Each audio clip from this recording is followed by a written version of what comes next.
Olá, amigos e amigas. Eu sou Reinaldo Couto, sou professor de Direito Administrativo da Universidade do Estado da Bahia e sou procurador-chefe da União no Estado da Bahia, órgão da AGU. Nós estamos aqui para o Saber Direito Responde, sobre o nosso tema, regime disciplinar do servidor público. Estamos recebendo 3 alunos de universidades aqui de Brasília. Estamos recebendo o Bruno, a Thaís e o Martin. Eles vão fazer perguntas sobre o assunto. Vamos começar com o Bruno. Olá, professor. Eu gostaria de saber se é válido a utilização de prova de processo criminal sem trânsito em julgado em processo administrativo disciplinar. Interessante a questão probatória do processo administrativo disciplinar. É lógico que o processo administrativo disciplinar tem uma instrução própria, uma instrução sua, mas a figura da prova emprestada existe também no processo administrativo disciplinar. Ou seja, se houver uma prova que foi realizada em outra instância, na instância civil ou na instância criminal, através do processo civil ou do processo penal, ela poderá, se tiver passado pelo crivo do contraditório e da ampla defesa, ser utilizada. Mas percebam que o contraditório e a ampla defesa devem ser ofertados ao acusado, aquele que vai sofrer alguma restrição em relação a essa prova. Thaís, você tem uma pergunta? Qual a prescrição do processo administrativo? Excelente pergunta, Thaís. Prescrição é uma figura que garante segurança jurídica. Nós, no ordenamento jurídico, temos sempre 2 princípios em conflito. O princípio da segurança jurídica e o princípio da justiça. Nem sempre a gente consegue fazer justiça, porque se tentar fazer justiça sem limite é eternizar o conflito social. E qual é a função do direito? A função do direito é pacificar os conflitos sociais. Então, há certas lesões que devem ser perdoadas pelo tempo. Se a pessoa que sofreu uma restrição a direito não exercitar o seu direito de ação ou o seu direito de demanda em um prazo legalmente fixado, ela vai perder esse direito. Com a administração pública não é diferente. A administração pública tem um certo prazo para apurar a conduta ilícita do servidor público. Não é ad eterno a possibilidade da administração pública apurar. Existem prazos prescricionais. Na Constituição, nós não vamos encontrar de forma expressa o princípio da segurança jurídica. O princípio da segurança jurídica vai ser trazido pela Constituição, por exemplo, pela proibição de lei que afete a coisa julgada, o ato jurídico perfeito e o direito adquirido, ou seja, a irretroatividade das leis em relação a essas figuras jurídicas. A prescrição também é uma figura estabilizadora dos conflitos sociais. É lógico que se a gente pensar, por exemplo, no uso capião, você tem um terreno, a pessoa invade o terreno e você não exerce a ação de retomada do terreno no prazo próprio. Essa pessoa que invadiu injustamente torna-se-á proprietária do terreno em virtude da uso capião ou do uso capião. O uso capião nada mais é do que a prescrição aquisitiva. Então nós chegamos à conclusão de que prescrição é a convalidação de uma lesão a direito pelo decurso do tempo. Aquela lesão que foi efetivada vai se convalidar. O ordenamento jurídico passa a aceitar aquela lesão, passa a tornar aquela lesão legítima em nome da paz social.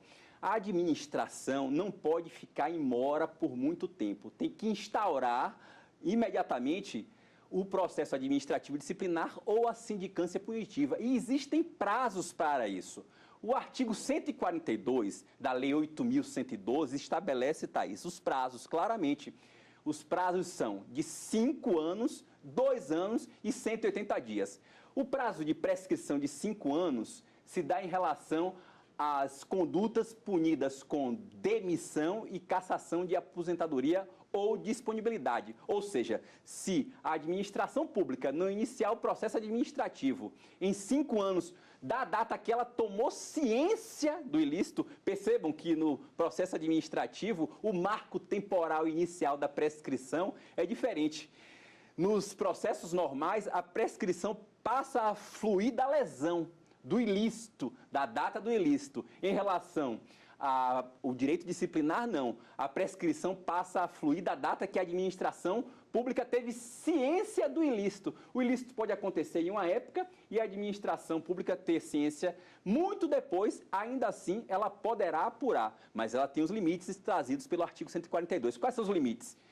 Em relação à demissão, cassação de aposentadoria e disponibilidade, 5 anos, Thaís. Em relação às condutas que podem ser apenadas com suspensão, nós temos um prazo prescricional de 2 anos. E em relação às condutas que podem ser penalizadas com a advertência, nós temos um prazo prescricional de 180 dias. Interessante notar que, quando é instaurado o processo administrativo disciplinar ou a sindicância punitiva, esse prazo prescricional é interrompido. Ele volta a contar depois do término do prazo legalmente estabelecido para a apuração. Martim, qual é a sua pergunta? Professor, qual ferramenta o servidor pode acionar quando nos processos não são observados o contraditório em ampla defesa? Interessantíssimo. É lógico que, quando nós analisamos o direito, nós pensamos no dever ser. Deve ser assim. O direito nos mostra uma guia, um comando de condutas que devem ser observadas e praticadas. Mas no mundo dos fatos, nem sempre o direito é observado. As condutas são praticadas tal como estabelecido na norma.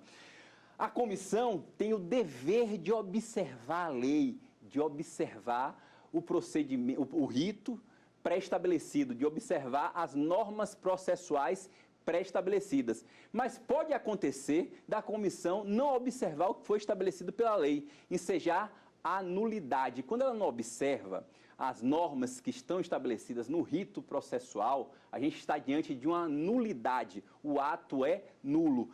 A administração tem o poder da autotutela, ou seja, sempre que ela se depara com atos ilegais, ela tem o dever de nulificá-los.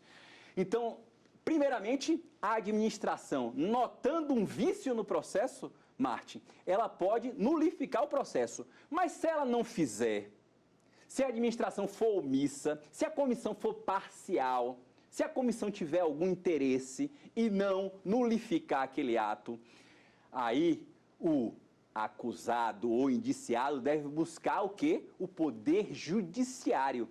O Poder Judiciário, ele vai apresentar uma petição inicial em um mandado de segurança, em uma ação ordinária, pedindo que aquele ato administrativo da comissão que lhe foi lesivo, a gente tem que sempre lembrar do adágio pade nullité sans greffe.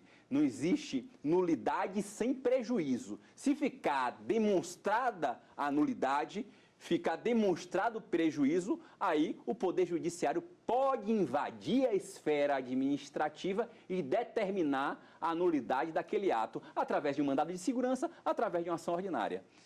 Bruno, nossa próxima pergunta.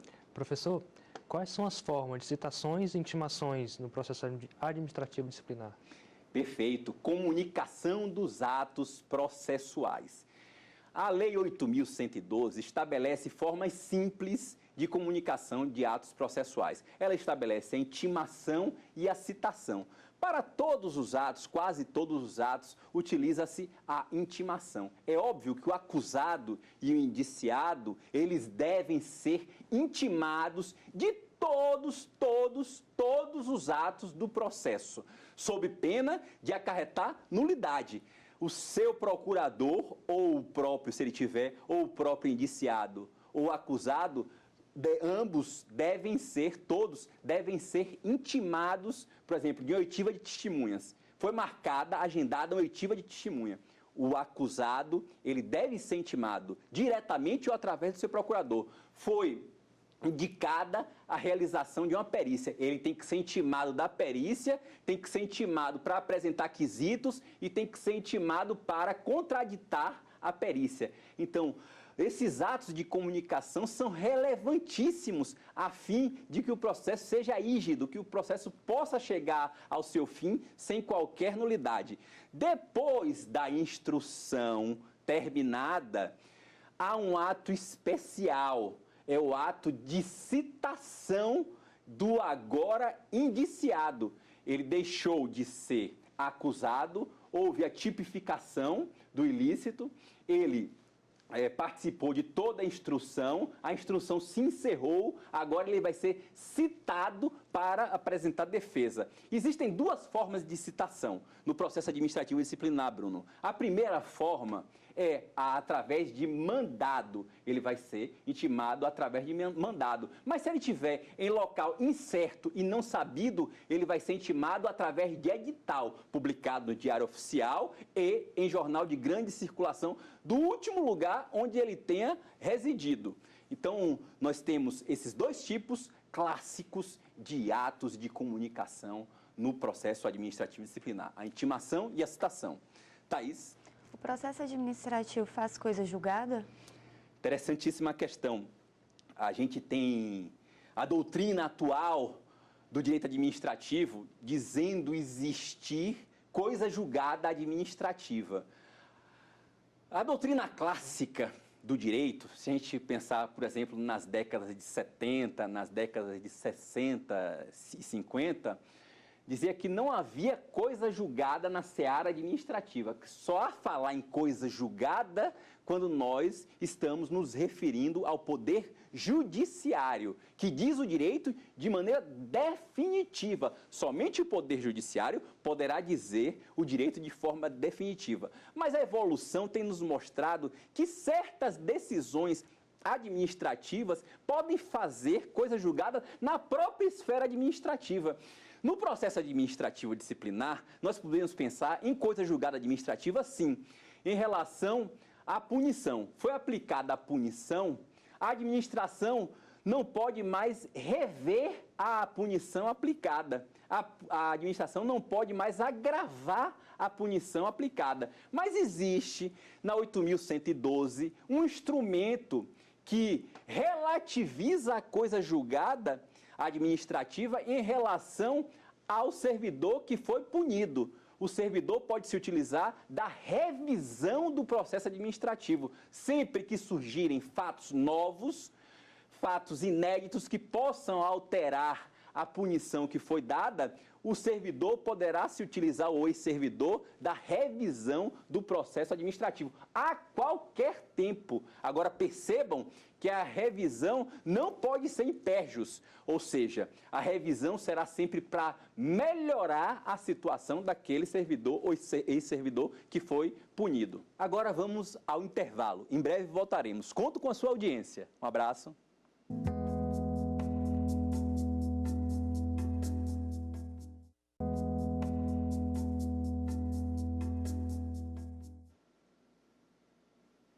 Estamos de volta para o Saber Direito Responde. Eu sou Reinaldo Couto, professor de Direito Administrativo da Universidade do Estado da Bahia e procurador-chefe da Procuradoria da União no Estado da Bahia. Vamos voltar aqui ao nosso programa com a pergunta de Martin. Professor, como é feito o processo de verificação preliminar? Interessante pergunta, Martin. A verificação preliminar, ela é um procedimento sigiloso e antecedente. Ela privilegia o princípio da economicidade e o princípio da justa causa. O processo administrativo disciplinar, ele tem um custo. A sindicância e o processo administrativo disciplinar, eles têm um custo alto. Cada processo administrativo disciplinar, segundo o Ministério da Transparência, custa no mínimo 50 mil reais. Assim, a autoridade instauradora não pode sair sem critério instaurando, abrindo processos administrativos disciplinares e sindicâncias. Então, a gente tem que averiguar se realmente há justa causa e essa averiguação da justa causa se dá exatamente com a verificação preliminar. A verificação preliminar é um procedimento prévio, ou seja, não precisa incidir o contraditório, nem precisa incidir a ampla defesa, como no inquérito policial. O inquérito policial é inquisitivo ou inquisitório. A verificação preliminar é inquisitória ou inquisitiva. Ou seja, você não precisa abrir o contraditório para aquele que está sendo verificado. A autoridade instauradora escolhe um servidor, esse servidor deve ter qualificações compatíveis com as qualificações ou exercer cargo compatível com o cargo que é exercido pelo verificado. Esse servidor vai reunir, coletar documentos, reunir provas, coletar depoimentos escritos, de preferência de testemunhas, do próprio verificado, da vítima, e ao final, esse servidor que vai ser responsável pela verificação preliminar vai preparar um relatório de verificação preliminar. Esse relatório vai dar 2 caminhos à autoridade instauradora. Por quê? Quem será o destinatário desse relatório de verificação preliminar? Será o sujeito que se qualifica como autoridade instauradora. Quais são os 2 caminhos que o relatório pode ofertar, pode sugerir à autoridade instauradora? O arquivamento imediato, porque não há justa causa, não há ilícito, não há autoria, ou a abertura de sindicância punitiva ou PAD. Thaís, sua pergunta. Professor, como é formada a sindicância e o servidor acusado tem participação? As sindicâncias, elas têm 2 tipos, pelo menos 2 tipos. Nós temos a sindicância investigativa e a sindicância punitiva. Em relação à sindicância investigativa, não há formalismos para a formação de comissão ou para a escolha do órgão apurador. Então, a autoridade instauradora de uma sindicância investigativa pode escolher um servidor, pode formar uma comissão. As formas são bem maleáveis. Por quê? Porque ela é um procedimento prévio, preparatório à sindicância investigativa, sobre o qual não incidem o contraditório e a ampla defesa. Agora, quando nós falamos da sindicância punitiva, esta sim que pode ensejar a aplicação de advertência ou suspensão até 30 dias, nessa punitiva, nós precisaremos da incidência do contraditório e da incidência da ampla defesa. E precisaremos observar como parâmetro as normas de processo administrativo. Assim, quando nós falamos de sindicância investigativa, a formação da comissão é livre. Quando nós falamos de sindicância punitiva, nós precisamos formar a comissão com 3 servidores estáveis, que não sejam impedidos e que não sejam suspeitos. Pergunta de Bruno. Professor, quando o servidor busca se evadir da citação, é possível utilizar a citação por hora certa do processo civil? Interessante pergunta. Nós estamos novamente nos atos de comunicação processual. A citação é o ato em relação ao qual o indiciado ele não é mais acusado, ele é indiciado, é chamado a se defender no processo. Ele tem um prazo de 10 dias para se defender. Em alguns casos, o indiciado pode se evadir, tentar impedir esse ato de comunicação. Se ele tentar impedir esse ato de comunicação, nós vamos utilizar as formas, os métodos subsidiários do Código de Processo Penal, não no Código de Processo Civil. Por quê? Porque a aplicação subsidiária, quando houver omissão na Lei 8.112, quando houver omissão na Lei 9784, nós usamos o Código de Processo Penal. Então, é possível, sim, a gente utilizar as normas do Código de Processo Penal para citar o acusado, o agora indiciado. Professor, o novo artigo 15 do novo Código de Processo Civil diz que as normas de processo civil serão aplicadas subsidiariamente aos processos administrativos. Veja, Bruno, essa norma de aplicação subsidiária das normas, dos artigos do Código de Processo Civil são aplicáveis, na verdade, ao processo administrativo de forma geral, não ao processo administrativo disciplinar. Porque quando nós pensamos em processo administrativo disciplinar, nós pensamos em restrição. Veja que um servidor público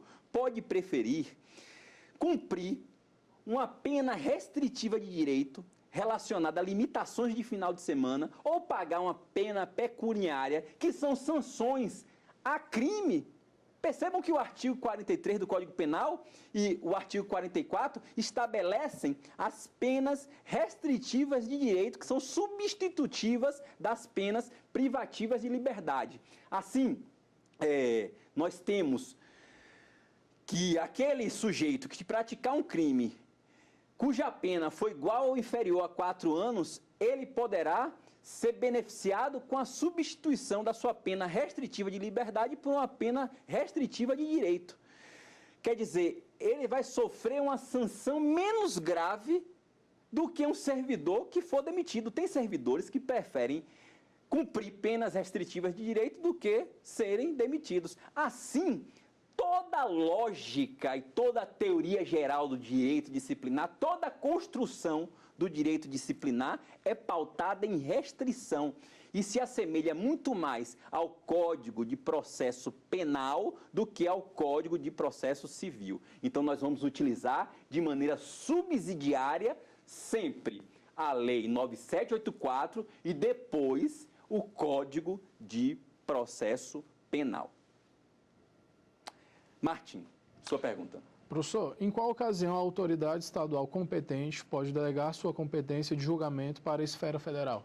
Excelente. Agora nós estamos falando de federalismo. Vocês sabem bem, que vocês estudaram em direito constitucional, que o federalismo surgiu nos Estados Unidos com a unificação, a união das 13 colônias. As 13 colônias abriram mão de parte do seu poder, da sua soberania, para integrarem a União, os Estados Unidos da América. Então, nós temos o nascedouro do sistema federalista nos Estados Unidos. O Brasil copiou o federalismo norte-americano com a proclamação da República.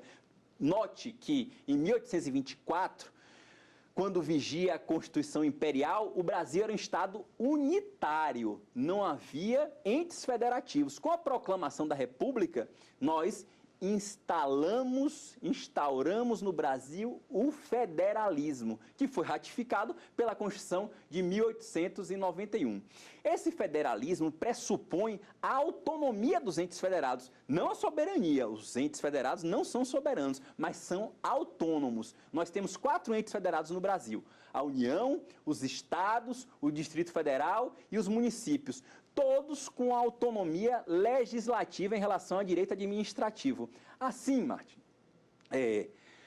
não há possibilidade de delegação de competência. Por quê? Porque o servidor que for da esfera federal, ele vai ser punido na esfera federal. O servidor que for estadual, ele vai ser punido na esfera estadual. O distrital, na esfera distrital, e o municipal, na esfera municipal. Não há possibilidade de delegação de poder punitivo, de poder disciplinar de um ente federativo para outro, porque cada um tem a autonomia para gerir, para exercer tanto o poder hierárquico quanto o poder disciplinar em relação aos seus servidores.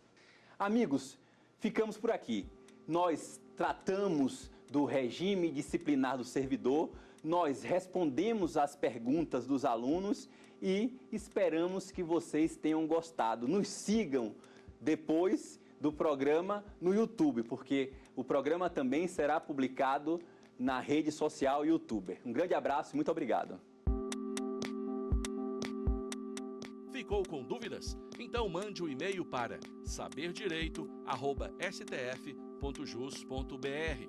E você também pode estudar pela internet. Basta acessar o site tvjustiça.jus.br.